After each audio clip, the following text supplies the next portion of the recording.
은혜가 많으신 하나님 아버지, 주님의 크신 사랑으로 오늘 저녁에도 저희들을 인도하시고 하나님 앞에 무릎 꿇고 기도하며 주님 앞에 손 높이 들고 찬양하며 주님께 예배할 수 있는 은혜를 주신 것을 감사합니다. 저희들 마음 가운데 새로운 힘을 솟생케 하여 주시옵소서.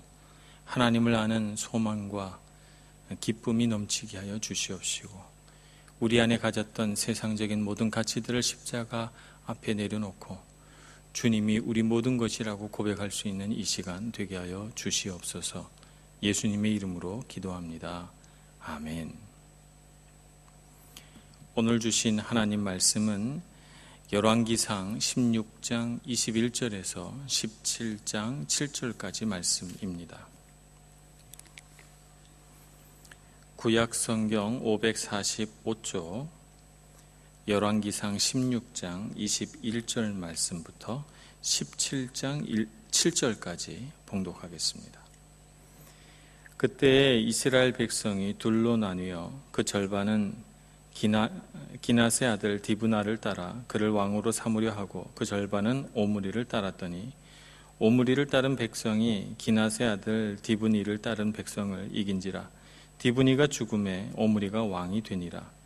유다의 아사왕 제31년에 오므리가 이스라엘 왕이 되어 12년 동안 왕위에 있으며 디르사에서 6년 동안 다스리니라. 그가 은 2달란트로 세멜에게서 사마리아 산을 사고 그 산 위에 성읍을 건축하고 그 건축한 성읍 이름을 그 산 주인이었던 세멜의 이름을 따라 사마리아라 일컬었더라. 오므리가 여호와 보시기에 악을 행하되 그 전에 모든 사람보다 더욱 악하게 행동하여 느밧의 아들 여로보암의 모든 길로 행하며 그가 이스라엘에게 죄를 범하게 한 그 죄 중에 행하여 그들의 헛된 것들로 이스라엘의 하나님 여호와를 노하시게 하였더라. 오므리가 행한 그 남은 사적과 그가 부린 권세는 이스라엘 왕 역대 지략에 기록되지 아니하였느냐. 오므리가 그의 조상들과 함께 잠에 사마리아에 장사되고 그의 아들 아합이 대신하여 왕이 되니라. 유다의 아사왕 제38년에 오므리의 아들 아합이 이스라엘의 왕이 되니라. 오므리의 아들 아합이 사마리아에서 22년 동안 이스라엘을 다스리니라.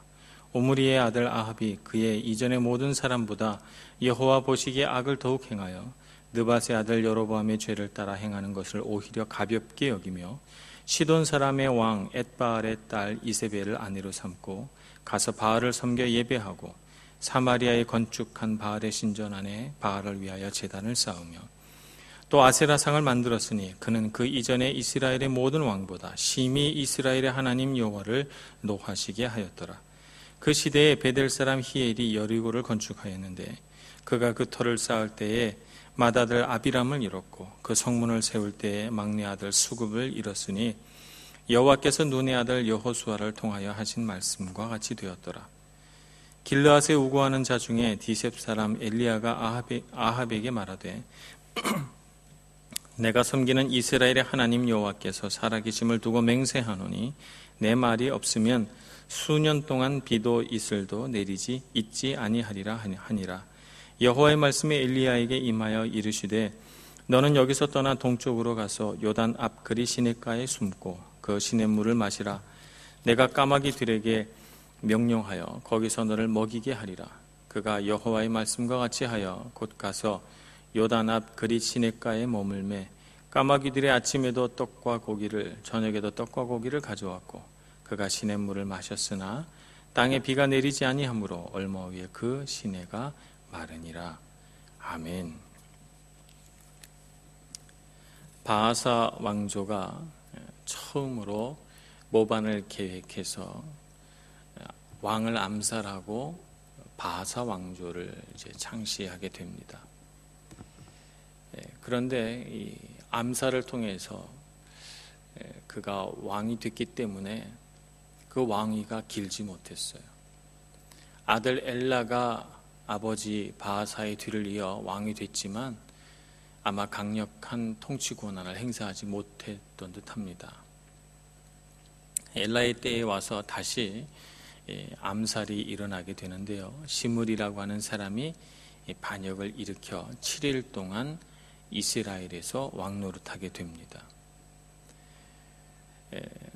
바하사가 왕 됐을 때 기브돈이라고 하는 블레셋 성읍을 둘러싸고 이스라엘 백성들과 블레셋 사람들이 공방전을 벌이고 있었다라고 하는 상황을 저희들이 본 적이 있습니다. 그냥 똑같은 상황이 아들 엘라의 때에 벌어집니다. 다른 것이 있다면 이 아들 엘라는 전쟁터라고 하는 현장에 가 있지 않고 당시 북이스라엘의 수도였던 디르사에 그냥 혼자 머물러 있습니다. 그리고 전쟁터에는 장군이 군사들을 거느리고 블레셋 사람들과 싸우고 있었는데 그 장군의 이름이 오므리예요. 왕궁에서 편히 있는 이 엘라 왕이 미워서 그랬을까요? 이 시므리라고 하는 사람이 군사들이 떠나고 없는 이 왕궁의 그 왕을 암살합니다. 그리고는 스스로 왕이 되었다 이렇게 선포하죠. 그 소식이 멀리 전장에서 열심히 전투를 하고 있는 이 군인들에게까지 전해져 옵니다. 아마 느낌이 굉장히 불쾌하고 이 시므리라고 하는 사람을 왕으로 인정하지 않는 마음이 이 군사들과 이 장군들 마음속에 들었을 것이라고 생각을 합니다. 그래서 그 자리에서 바로 블레셋 사람들과 싸우기를 멈추고 돌이켜서 북이스라엘의 수도인 디르사로 진격하게 됩니다. 명백한 명분이 있죠. 왕을 암살하고 권력을 찬탈한 시므리를 그들이 말하자면 벌 주겠다는 것입니다. 심판하겠다는 것이죠. 그래서 반역자를 처단한다는 명분 아래 디르사를 공격하게 되고 디르사 성을 둘러싼 공방전이 이어지다가 7일 만에 그 성이 함락이 되자 시므리는 자기가 왕된 것을 7일밖에 누리지 못하고 그 삶을 마감하게 됩니다. 왕궁에다 불을 지르고 자결하고 말지요. 이렇게 해서 7일 만에 다시 오므리에게로 왕권이 넘어갑니다. 여기서 끝난 것이 아니고요. 그야말로 이 북이스라엘은 내전 상태로 접어들어서 여기저기서 서로 왕 되겠다고 사람들이 나서기 시작합니다. 그 와중에 크게 이 두 부류로 이스라엘이 나누어졌다 이렇게 말합니다. 한쪽은 오므리가 이끄는 이스라엘 백성들이고요. 다른 쪽에는 또 다른 사람이 왕이 되었습니다. 왕이 된 사람은 여기 보니까 기낫의 아들 디브니라고 돼 있어요. 기낫의 아들 디브니를 한 이스라엘 백성 절반 정도가 뒤따르고 또 오므리를 또 한 절반 정도 뒤따라서 한 4년 정도를 북이스라엘은 내전 상태에서 전쟁을 치르게 됩니다. 결국 오므리가 전쟁에서 승리하고 왕이 되어서 오므리 왕조를 열게 됐지요. 성경에서는 이 오므리 왕을 굉장히 그 나쁜 왕, 여로보암의 뒤를 이어서 나쁜 왕이다 이렇게 말하고 있습니다. 신앙이라는 관점에서 분명 그러한데 그는 또 정치적인 관점에서 보면 대단히 통치력이 있는 사람이었어요. 그래서 강력한 중앙 집권제를 형성을 하면서 나라를 통일시키고 또 그 강력한 그 왕정을 기반으로 해서 북이스라엘을 짧은 시간 내에 아주 안정된 궤도에 올려놓게 됩니다. 그리고 수도를 디르사에서 우리가 잘 알고 있는 사마리아로 옮기는 왕이 바로 이 오므리 왕이죠. 그래서 그 사마리아에 성을 건축하고 그것을 수도로 삼아서 북이스라엘을 다스리게 됩니다. 그 이후로 쭉 북이스라엘의 수도는 사마리아가 되고 그 이후로 북이스라엘이 멸망한 후에도 그 북이스라엘이 위치한 그 지역의 중심 도시는 사마리아가 되게 됩니다. 그런데 이 오므리라고 하는 사람이 놀랍게도 이스라엘 백성이 아닙니다. 사실 이스라엘 땅에 거하면서 이스라엘 백성들과 같이 하나님을 믿는 것 같고 그가 또 그곳에서 출세해서 장군의 자리에 올라가기는 했지만 사실 그는 이스라엘 이스라엘이라고 하는 민족 가운데 있지 않고 가나안 사람입니다.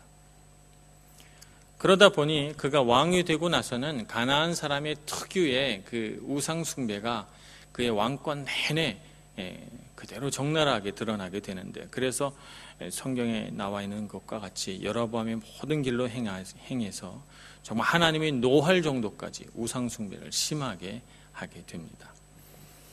가나안의 토속 우상은 아세라라고 하는 여신이고요. 그 아세라 여신을 나무에다 새겨서 세워놓는 것을 이제 아세라 목상이다 이렇게 부릅니다. 그 아세라 신은 아주 하나님께서 화가 날 만큼 이렇게 섬기고, 또 그것을 백성들에게 장려해서 백성들이 우상 숭배에 깊이 빠져들게 하는 그런 지대한 공헌을 한 사람이 오므리 왕입니다. 오므리 왕이 이렇게 12년을 통치하고, 그리고 나서 우리가 잘 알고 있는 아합이라고 하는 아들이 오므리를 뒤를 이어서 왕이 됩니다. 아합이라고 하는 왕은 이전까지 여로보암 때부터 쭉 자기 아버지 오므리까지 이어왔던 그 왕들의 그 모든 죄와 여호와 보시기에 악한 그 모든 악한 일보다 더한 일들을 아합 왕이 했다고 합니다. 그래서 여로보암이 하나님 앞에서 행했던 그 정말 부끄러운 일들을 오히려 가볍게 여기고, 그보다 더 끔찍한 죄들을 많이 그가 하나님 앞에서 행했다 이렇게 기록하고 있습니다. 대충 한 4가지 정도의 아합의 죄를 오늘 성경에서는 열거하고 있습니다. 첫 번째가 시돈 왕의 딸 이세벨과 결혼했다는 것이죠. 두로와 시돈 우리가 잘 알고 있습니다. 이 시돈이라고 하는 나라는 도시국가입니다. 그러니까 땅은 많지 않아요. 그러나 바다를 통해서 여러 나라와 무역을 해서 부자가 된 도시국가입니다. 그래서 비록 땅은 작고 도시국가의 형태를 취하고 있지만, 그러나 굉장히 강력한 왕권을 가지고 주변 여러 나라에 영향력을 행사할 수 있었던 그런 나라죠. 바로 그 시돈 왕의 딸인 이세벨을 아내로 맡게 되는데, 이 시돈 왕이 말입니다, 이름이 엣바알이에요. 엣바알, 이 뜻은 바알의 사람이라는 뜻을 가지고 있습니다. 이 이름을 가지고 우리가 추측할 수 있는 바와 같이 그는 바알 신전에서 바알 신에게 제사드리던 제사장이었습니다. 제사장이었던 그가 권력 가까이 나아가게 되고, 그러다가 시돈의 왕을 암살하면서 권력을 갖게 됩니다. 그래서 그는 제사장이면서 왕인 이런 사람이었죠. 이 엣바알의 딸이니까 얼마나 바알신을 잘 섬기겠습니까? 그래서 시돈 왕의 딸 이세벨을 아내로 맡게 됐다는 것은 사실은 국가적으로 보면 바알신이라고 하는 이 우상을 외국 신을 수입했다 이렇게 볼 수가 있는 것이죠.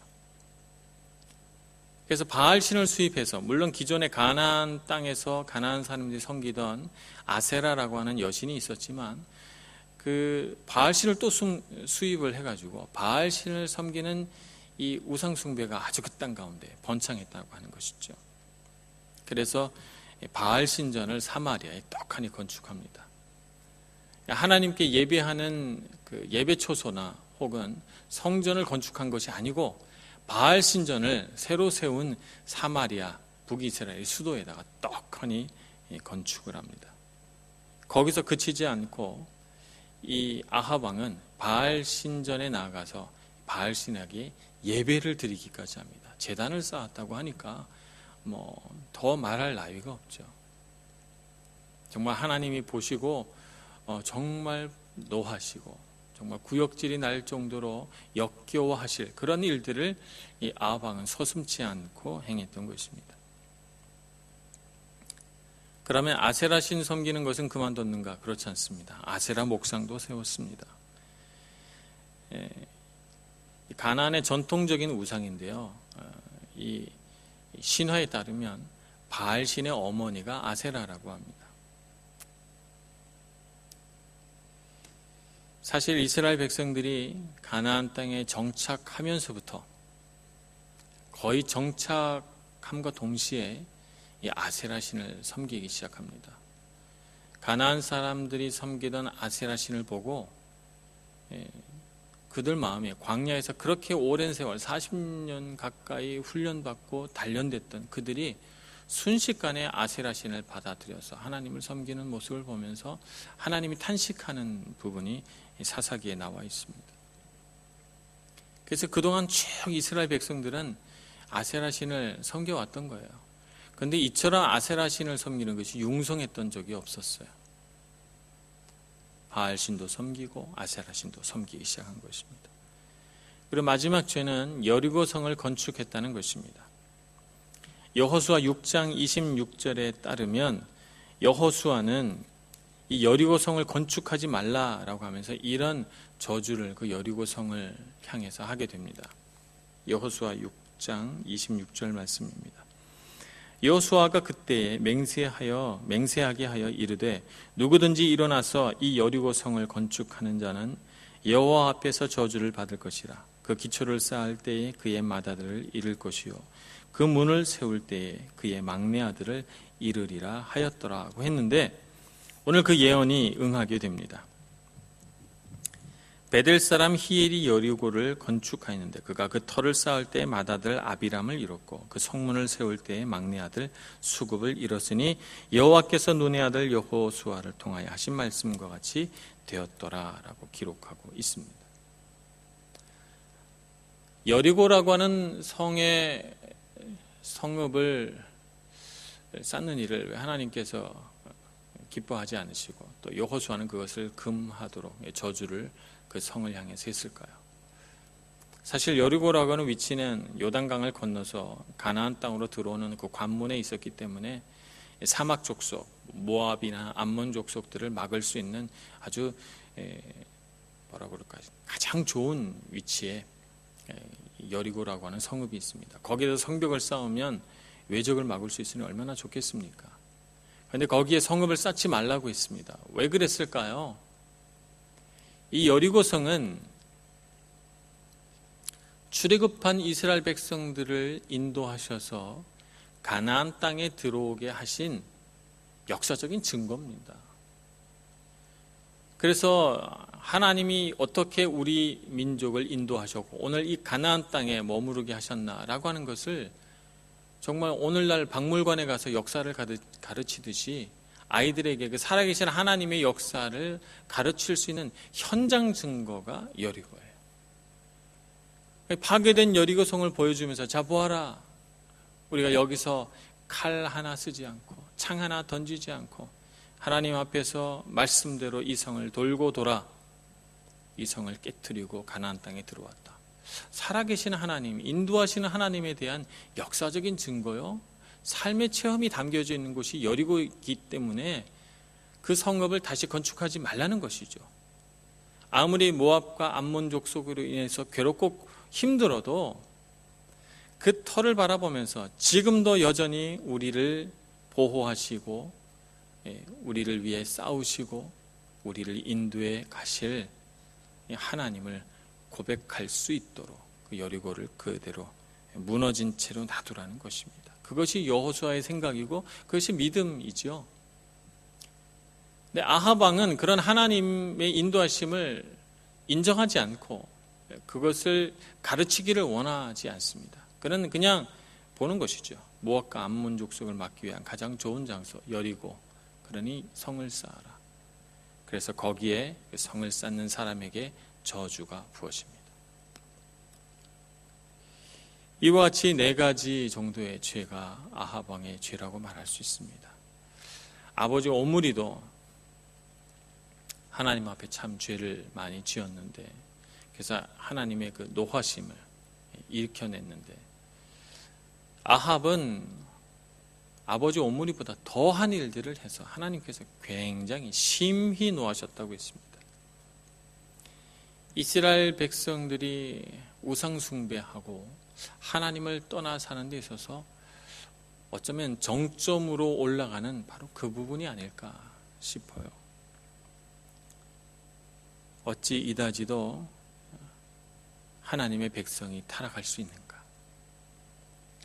어떻게 이와 같이 짧은 시간 내에 100년도 되지 않는 시간 내에 북이스라엘의 하나님의 아들, 딸들이 타락할 수 있을까? 이런 생각을 하면서 참 안타까움이 드는 그런 부분입니다.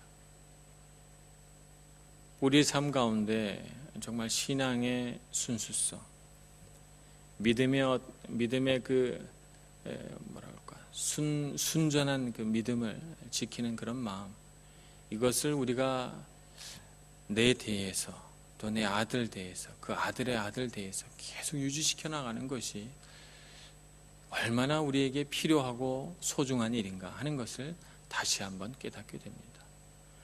우리가 신앙 교육을 하면서 자녀들에게 물려주고 싶은 좋은 것들이 많이 있습니다. 그런데 신앙 교육보다 물려주고 싶은 더 좋은 것들이 많아지면 곤란합니다. 하나님을 믿는 믿음이 우리 자녀들에게 물려주어야 할 가장 크고 가장 소중한 것이 되어야 하는데, 그것이 소중해지지 않고 다른 것, 세상의 가치들을 물려주고자 하면 우리 자녀들의 영이 부패하게 되고 그들의 삶과 그들의 마음이 부패하게 돼서 하나님을 떠나게 되는 것입니다. 그렇게 된다면 아무리 많은 재산을 물려주고 아무리 높은 지위와 존경받을 만한 사회적인 지위를 물려줘도 하나님을 기쁘시게 할 수가 없습니다. 그 인생이 온전해지고 아름답고 행복한 삶을 살아갈 수가 없는 것이죠. 오늘 북이스라엘의 그 연속된 결과를 봅니다. 결국 아합 왕의 때에 와서 이스라엘은 정말 견딜 수 없는, 하나님이 보시기에 견딜 수 없는 그런 죄를 범하는 지경에까지 가게 됩니다. 그런데 어둠이 깊으면 새벽에 가깝다고 했나요? 이런 암흑의 시대, 어둠의 시대에 하나님께서 한 예언자를 이 북이스라엘 땅 가운데 보내주십니다. 그 사람이 바로 엘리야라고 하는 사람이죠. 엘리야가 등장해서 어둠 속에 깊이 묻혀가는 북이스라엘을 향해 하나님의 빛을 비춰 주시기 시작합니다. 그는 하나님의 빛이 그 어둠 가운데 들어오게 하는 창이요, 하나님의 인도하심을 다시 한번 기억해내고 뒤따를 수 있게 하는 그런 능력의 지도자라고 말할 수가 있습니다. 그가 용감하게 아합 왕을 찾아갑니다. 그리고 이렇게 말하죠. 오늘 17장 1절 말씀입니다. 길라앗에 우거하는 자 중에 디셉 사람 엘리야가 아합에게 말하되, 내가 섬기는 이스라엘의 하나님 여호와께서 살아계심을 두고 맹세하노니 내 말이 없으면 수년 동안 비도 이슬도 있지 아니하리라 하니라. 여기 보니까 엘리야가 내가 섬기는 이라고 말해요. 하나님 아버지께서 혹은 하나님 여호와께서 이렇게 표현하지 않고 내가 섬기는 이라는 말로 시작합니다. 하나님을 믿는 신앙이 소수가 된 것이죠. 그래서 왕도 섬기지 않고 백성도 섬기지 않기 때문에 정말 이스라엘 땅 가운데 말씀이 희귀해지고 하나님의 능력과 예언의 말씀이 정말 희박해져서 엘리야가 왕 앞에 나가서 내가 섬기는 이라고 말해야 될 정도로 하나님을 믿는 신앙이 줄어들었습니다. 그런데 엘리야는 하나님을 섬기고 있죠. 축복받은 소수 가운데 한 사람입니다. 내가 섬기는 하나님께서 내게 말씀하시기를, 그러면서 이스라엘의 하나님 여호와께서 살아계심을 두고 맹세한다고 했습니다. 이 말씀은 이스라엘의 하나님 여호와가 살아계시다는 사실을 이스라엘 백성들이 잊어버렸다는 거죠. 그래서 지금 엘리야라고 하는 이 선지자가 아합 왕에게 또 이스라엘 백성들에게 보여주고자 하는 것은 하나님께서 살아계십니다. 하나님께서 분명히 지금도 역사하시고 이 나라를 다스리십니다 라고 하는 사실을 보여주겠다는 거예요. 그래서 그것을 드러내기 위해서 이제 한 가지 역사를 만들어 가겠다는 거죠.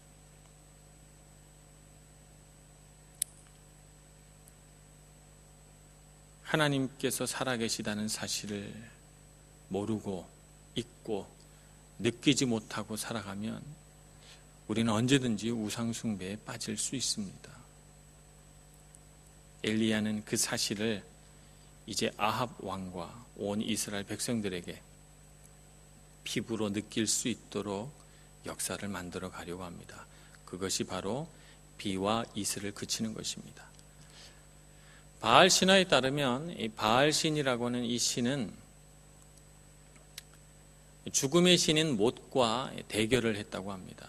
대결을 해서 죽음의 신에게 비와 우레와 천둥을 가지고, 원래 이 바알 신이 비와 우레의 신이거든요.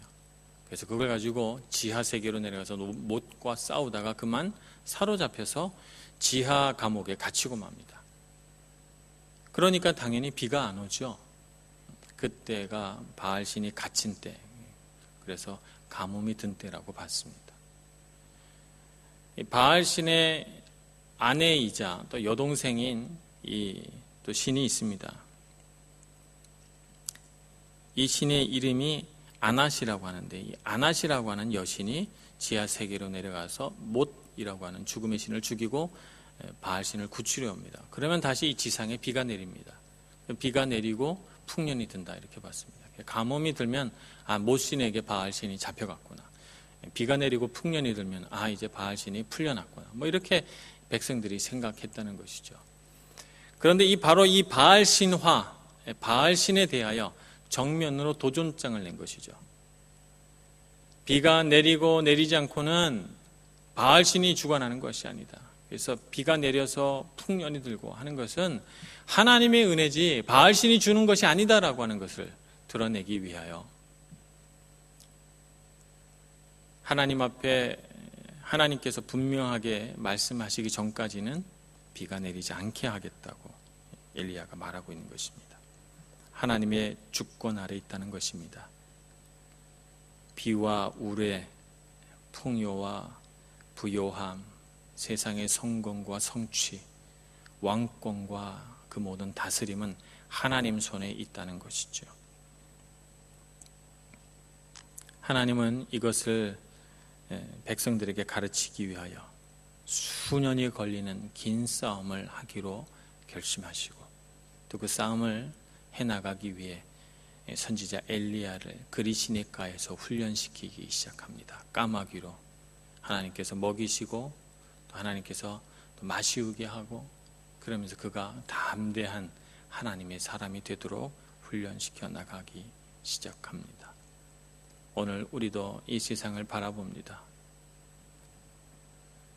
수많은 우상들이 이 세계를 지배하고, 하나님께서 이 세상 모든 만물, 자연현상에서부터 사람의 권력과 이 세상 모든 부와 재물까지도 하나님 손에 있다는 사실을 잊어버리고 많은 사람들이 우상을 쫓아 세상으로 나아갑니다.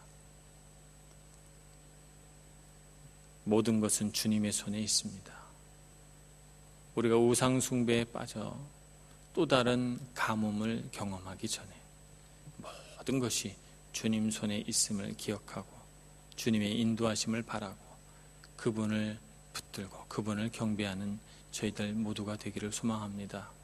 그래서 이 어두워진 시대에 우리 한 사람 한 사람이 엘리야와 같은 믿음으로, 엘리야와 같은 신앙으로 살아계신 하나님을 증거하고 그분을 높여드리는 그런 신앙인이 되기를 간절히 축원합니다. 기도하겠습니다. 사랑이 많으신 하나님 아버지, 주님의 크신 은혜를 우리 가운데 내려주셔서 어둠이 깊어지고 가뭄이 극심한 이때에